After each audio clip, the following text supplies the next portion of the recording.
O direito de aprender, eu acho que tem um direito anterior que é o de viver.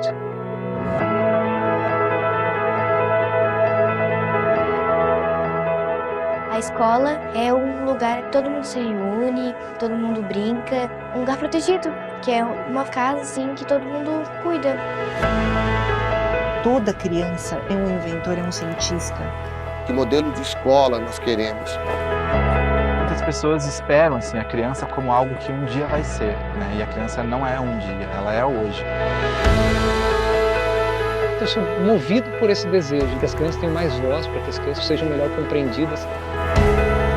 Isso vai ser uma coisa inesquecível, eu nunca vou esquecer do que nós fizemos aqui nesse colégio.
Território vai além do seu significado geográfico. E o verbo territoriar, de formar territórios, também. Não é só o lugar, é o que fazemos com ele, como interagimos com o espaço. A maneira que Rebeca interage com sua escola não é a mesma de Samuel. E o que funciona na escola de Maria pode não funcionar na de Henrique. A pergunta que fica é: para funcionar bem, todas as escolas precisam se organizar do mesmo jeito? Territoriar sugere a delimitação de um local, mas seu significado vai além disso. Também revela as diversas formas que as pessoas podem interagir com o meio em que estão. A interação com o lugar ou espaço é, antes de tudo, uma relação afetiva.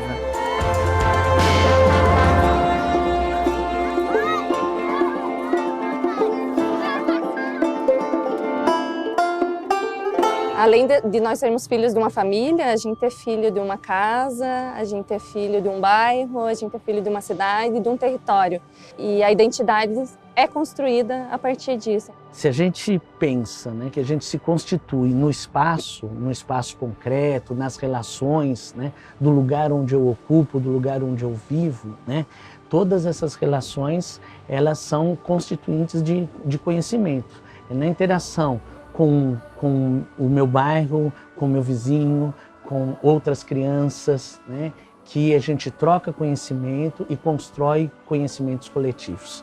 O Milton Santos também traz um pouco essa relação da importância do território enquanto o espaço onde a gente de fato existe, né, onde a gente de fato se constitui enquanto sujeito. E enquanto a gente se constitui enquanto sujeito, a gente também constitui esse lugar, esse local, esse espaço. É dessa relação que surge a compreensão de territórios educativos. E a escola faz parte do território educativo, mas há outros lugares onde a criança também aprende a se relacionar com seus pares. Como que a gente derruba os muros da escola para olhar esse território, esse bairro, essa cidade, essas pessoas que ali habitam, tem sido um espaço de pesquisa e cada vez mais necessário dentro de um projeto político-pedagógico. Então a ideia é que a gente olhe os territórios, considere os territórios e chame essa comunidade para ser corresponsável por um projeto educacional. Uma escola sozinha, democrática, inovadora, ela não vai sobreviver se ela não estiver profundamente enfronhada no território onde ela está. Eu acho importante pensar a escola como uma das partes de um território. E aí as pessoas acabam deixando de lado, que eu acho que é alguma coisa que define um pouco esse conceito de território educativo, que tudo educa. O trajeto que a criança faz para ir da casa dela até a escola, ela aprende talvez mais do que o tempo que ela fica dentro da própria escola. Aqui é a minha casa. Eu saio daqui, venho, ando e tem um monte de casa. Aqui é a vovozinha, onde eu compro os meus os doces, salgadinho, bala. Aqui é a casa da minha tia. Aqui é onde pego os barquinhos, que eu sempre vou para lá de barquinho do outro lado. Depois eu vejo o rio Tiberê, daí eu fico olhando. Aqui é a filha da vovozinha, onde eu compro salgadinhos, balas, chicletes. Às vezes eu compro refrigerante e a mesma coisa que eu compro lá. Aqui é o castelinho. Vou pra escola, eu sempre fico olhando lá pra cima até aqui do chão. É o carro do empadão que está passando. Aqui, essa casa, eu sempre fico olhando ela quando eu vou pra escola e é a casa mais bonita que tem. Aqui é a casa da professora Marise. Ela dá aula lá no Graciela. Vejo um montão de casa e chego na escola.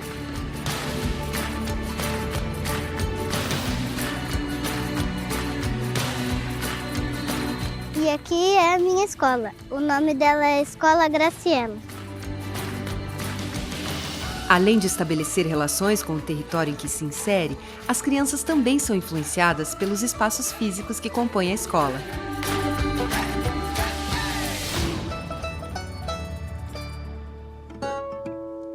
Então, falar de ambientes é também não perder a dimensão humana de um educador, mas dizer que um ambiente, ele educa. Por quê? Porque todos os elementos que o compõem, a carteira, a cor, o tamanho, o cheiro desse espaço, eles são elementos que provocam as pessoas que ali habitam nesse espaço a ter novas aprendizagens. Então, o ambiente também é um tomador de decisão.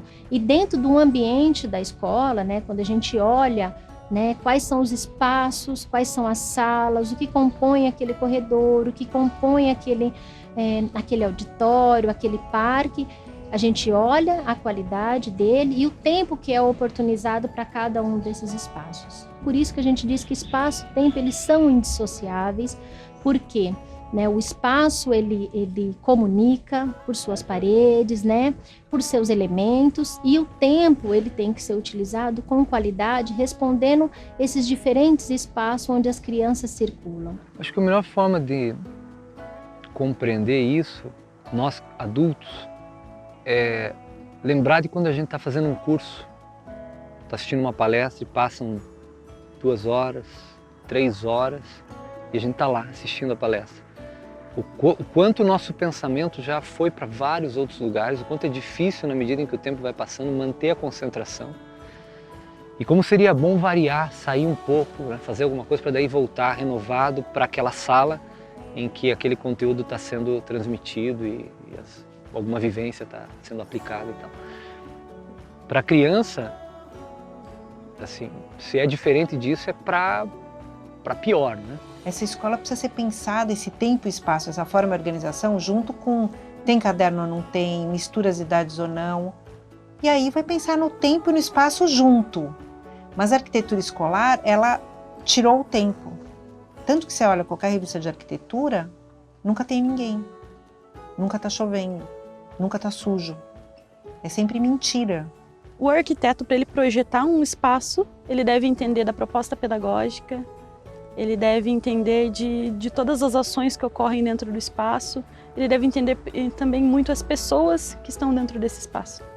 Então, se isso não ocorrer, a gente faz projetos sem sentido, né? Mas você tem um arquiteto super famoso que ganhou prêmio. Quando ele vai ensinar um terceiro ano, geralmente, na faculdade de arquitetura, a fazer escola, ele tem uma fórmula, né? Sala, 7x7, corredor, tem uma coisa que a gente chama de programa.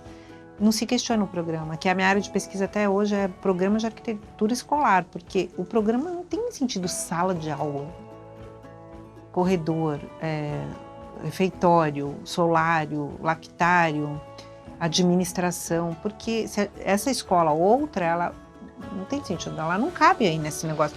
Esse desenho de arquitetura, essa forma e organização escolar, que eu acho mais profundo do que a arquitetura escolar, a arquitetura, digamos, está dentro disso, a forma e organização, são todos os rituais, né? O sinal, a aula de 50 minutos, o livro de chamada, isso tudo é do presídio. Óbvio que a gente discorda desse modelo. É um caixote, ele serve para aprisionar pessoas e não para educá-las.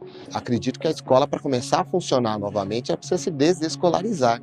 Ela precisa esquecer um pouco aquilo que ela é e começar a pensar muito naquilo que ela quer ser.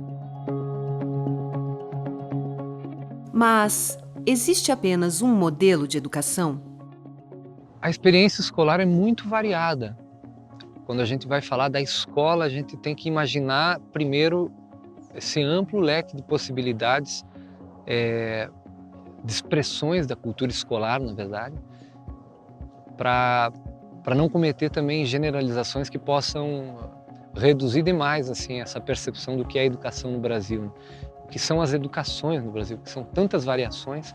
Eu acho que nesse sentido, nessa linha de uma pedagogia expandida, de uma construção coletiva, vai ser muito bacana você saber que em cada região se faz de um jeito, né? Contar um para o outro, olha aqui, nossa, aqui...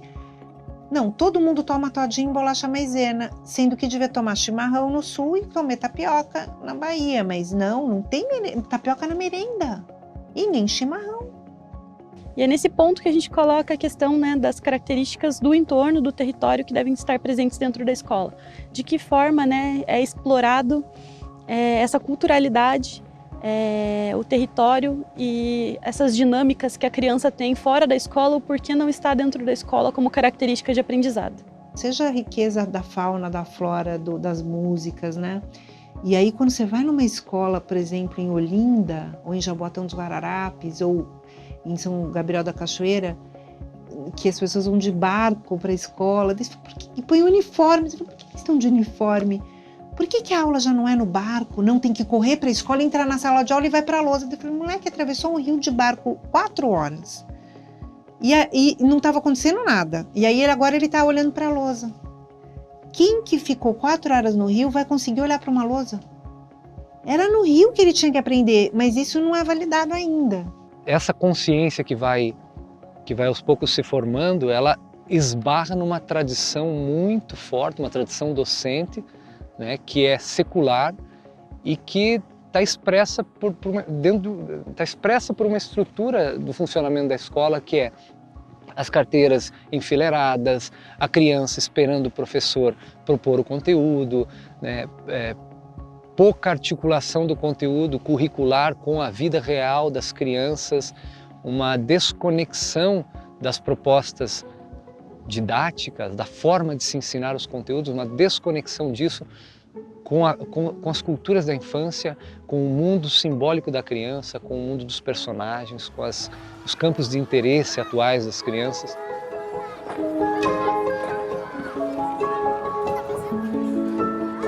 E como podemos conectar o universo da criança com a educação?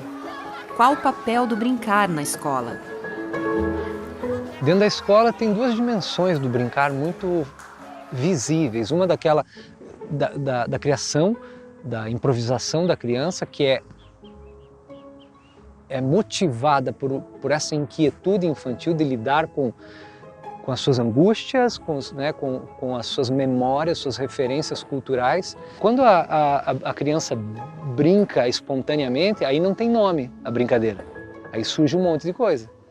Surge um pega-pega que você vira um monstro, eu viro uma princesa e a correria, e aí surge um cantinho lá que vira um calabouço e ali se cria temporariamente um universo de representações em que todo o conjunto de valores vividos pela criança, expectativas econômicas, sociais, estéticas, eclodem ali dentro. A criança assimilando o seu mundo social, exercita a vida societária dentro do jogo, representando papéis, desafiando.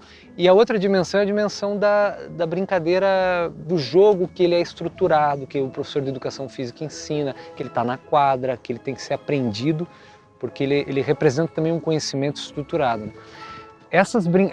Tanto a dimensão espontânea quanto a dimensão mais conduzida da brincadeira tem que ter o seu tempo dentro da escola. O que a gente vê com mais frequência é a dimensão conduzida, é a dimensão mediada pelo adulto. No processo educacional, adultos e crianças estabelecem relações distintas entre si. Ouvir as crianças e deixar que elas tomem decisões que influenciam o seu dia a dia é um dos papéis que os educadores podem assumir. A escuta dentro do processo educativo é uma temática que tem que ser bastante recorrente, porque a gente está falando de um processo educativo que é voltado para a criança. Para eu escutar essa criança, eu preciso ter uma compreensão clara de quem é essa criança. A concepção que eu tenho da criança é o que vai delimitar e o que vai nortear as minhas ações pedagógicas. Quando eu falo em escuta, eu estou falando num processo educativo com a criança, não para a criança. Para mim, a escuta tem que ser intergeracional, não é só escutar as crianças. Eu acho que é um pouco falar com a criança que está no adulto dormindinho, sabe? Porque esse adulto, a criança dele foi desrespeitada. Então, ele também, quando ele vê uma criança falando, ele não gosta. Por que apenas nós, adultos, teríamos a capacidade de dizer o que é melhor para a criança ou para o adolescente, né? Elas mesmas é que vivem essas realidades. A gente fala que a participação, ela deve se estender nos diferentes níveis, né? Ela começa desde dentro de casa, né? Então pensar, por exemplo, como que a gente gere o ambiente dentro da nossa casa. Será que os pais escutam o que as crianças acham sobre como deveria ser esse espaço da casa? E aí isso vai se estendendo nos outros espaços. Então, dentro da escola, né? Será que a criança é ouvida? Será que a visão, o olhar dela sobre como deve ser aquele espaço é ouvido, é considerado? Né? Então, a criança poder participar das tomadas de decisão, de pensar como que deve ser a escola, dos mecanismos de gestão dessa escola, dos mecanismos de avaliação, né? Do conteúdo. Então, essa participação ela vai se estendendo depois também ao bairro, à comunidade, inclusive nos espaços políticos. Você me pergunta como eu vejo isso. Poxa, eu saio daqui exultante quando eu vejo 200, 300 crianças vindo aqui num sábado fazer um debate. Agora, eu tenho certeza que eles saem muito mais do que eu, porque eles não são ouvidos na sociedade. Muitas vezes não são ouvidos dentro de casa e, de repente, abre-se um espaço para que eles venham aqui dizer o que eles querem e eles no dia seguinte ou nos momentos que sucedem essas assembleias, eles começam a ver aquilo que eles querem realizado, só fortalece a participação social deles. Quando a gente fala em participação, não quer dizer que a criança, quando ela é bebê, ela já vai sair lá no berço gritando, né, eu quero direito tal, reivindicando dessa maneira os seus direitos. Mas é reconhecer que nos diferentes momentos do desenvolvimento infantil, ela vai ter condições diferentes de exercer esse direito à participação ou qualquer outro.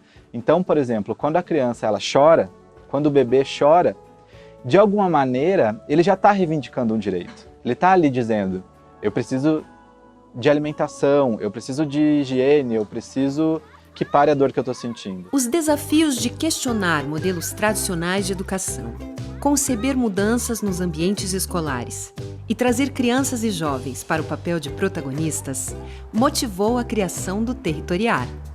O projeto busca promover a qualidade da educação, a permanência escolar por meio da participação da comunidade na ressignificação dos espaços da escola no primeiro ciclo do ensino fundamental de escolas públicas do país.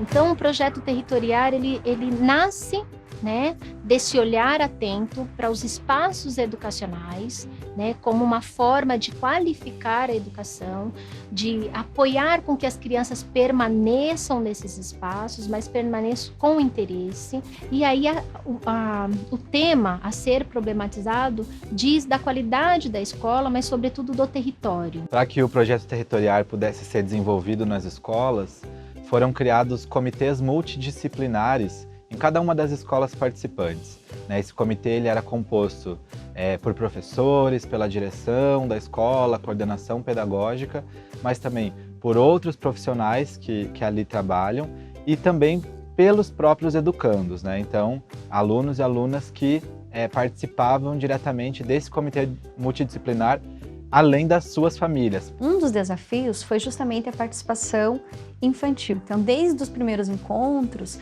a conversa era no sentido que a voz dentro do comitê ela era igual, da criança, do educador, do diretor, equipe de secretaria que fazia parte.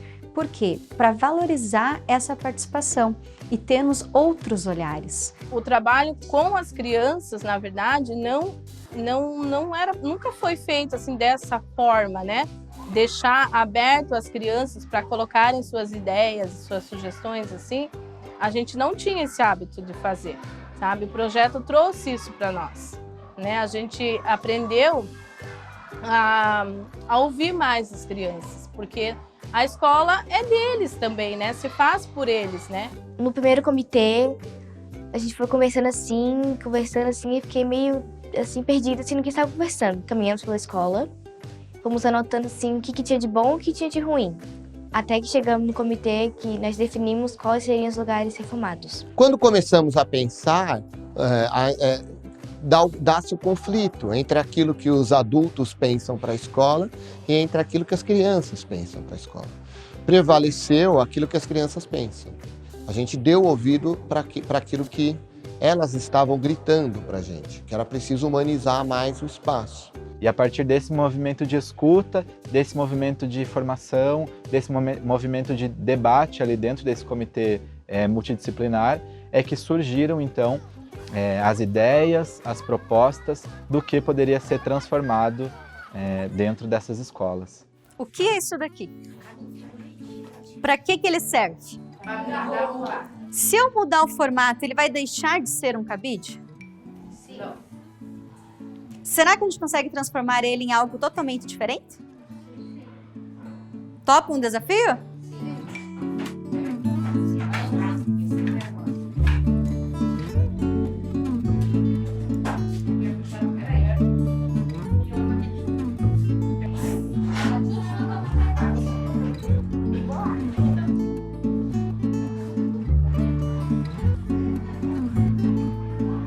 Gente, o cabide ainda existe? Ele foi ressignificado? Sim, uma pessoa me deu uma ideia para fazer uma raquete. Eu fiz o tipo móvel para pendurar as letras, vogais, números. Então a transformação aconteceu de um pequeno objeto para outras possibilidades.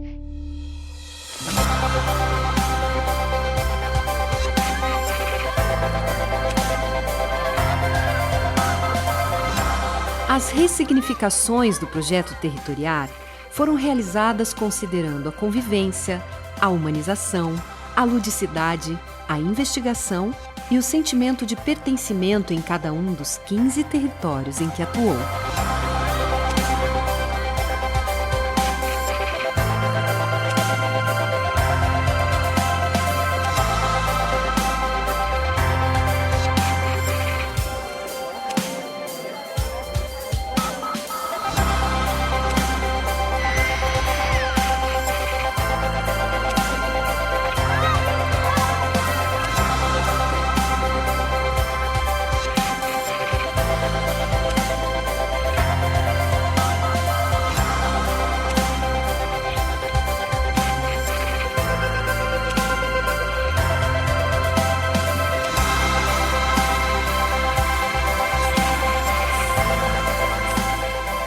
Esse exercício de diálogo, de construção coletiva, de todo mundo pensando o que é a escola e o que ela pode ser. E depois disso tudo, a obra ela vem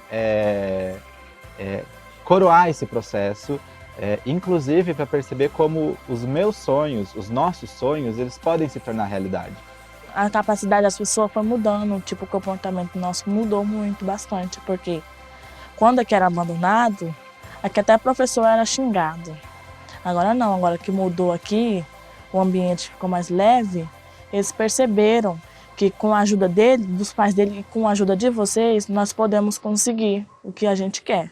O projeto territorial, ele colocou as pessoas para se ouvirem, mais do que para falar, assim, para se escutar. Acho que isso... E aí, essa coisa de culminar com uma intervenção física, isso eu acho de uma riqueza, sabe? Porque muitas vezes você conversa, mas as pessoas ficam descrentes. Mas quando ela vê, olha o nosso parquinho novo, olha uma árvore, olha uma pintura, uma cadeira, uma biblioteca nova, isso, tipo, olha, resultou nisso as nossas conversas. Eu acho que isso é muito importante. Ou seja, se a gente fez isso, a gente pode fazer mais.